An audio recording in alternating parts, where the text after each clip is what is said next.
Ito na nga ang kaganapan, mga ka-winner. Ito ang kaganapan ng aming linggo, November 4. Nitong hapon, nagpunta kami sa first year anniversary, death anniversary ng aking kaibigan na si Gloan, nanay ng aking alagang si Donnie. Dito, at least masaya na sila, tanggap na nila ang lahat, at masaya na rin naman si Glo sa langit kasama ng kanyang tatay. Ito habang nagkakasayahan ng mga kamag-anak niya at mga kaibigan. Ito si Kagawad. Maraming nagsipunta ng mga kaibigan. Nagpapatunay lang na napakabait ni Glo. Dahil ang daming nagsipunta. Ito yung batang alaga niya. Oh. Pinatutuwaan nila dyan. Ayan si Donnie. Ano sa nanay niya. Ito yung lola niya. At mga kaibigan, mga kamag-anakan. Pumunta na rin kami dyan dahil nung namatay siya, hindi ako makapunta kasi kasalukuyan akong kinikimo noon, medyo mahina ako, bawal. Kaya ngayon kahit papaano, Glo, pinuntahan kita, pinasyalan kita dito, ay dyan sa Ever Memorial. Pasensya ka na noon, talagang hindi ko kaya. Ayan, ang dami-daming nagsipunta, mga kabarangay niya, katapos mga kamag-anak. Ayan, ang ganda-ganda ng langit to, nakikisabay sa kasiyahan. At least, Glo, masaya ka na. Tanggap na ng lahat na andyan ka na kasama ni Papa God.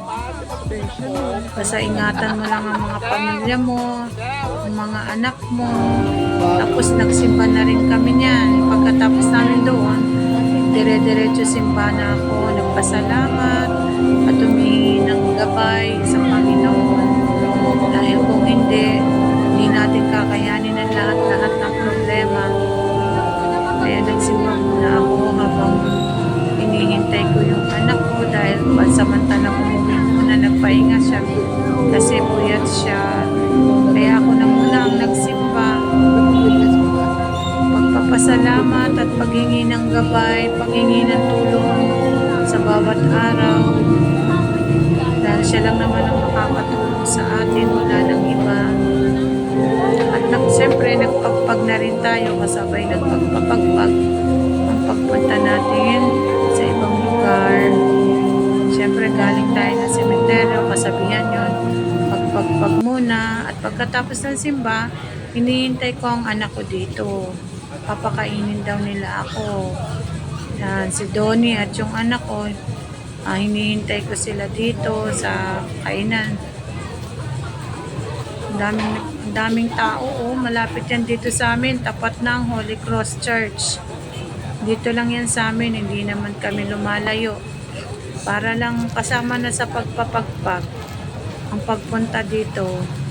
Saka syempre, medyo magsaya-saya naman tayo, hindi po trabahong bahay. Ayan, nandito ako sa tapat ng Holy Cross Gente de Leon.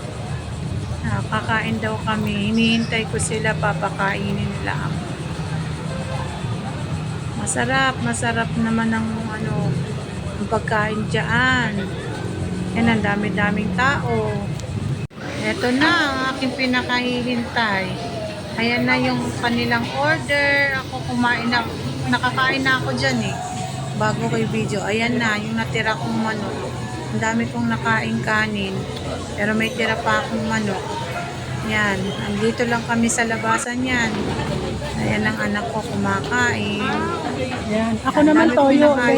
Toyo naman. Thank Ayan you. si Donnie. Kain-kain lang kami. Salamat sa treat. Salamat sa treat. Pakain-kain lang kami dyan. Sarap. Daming ganito. Thank you, Lord. Thank you.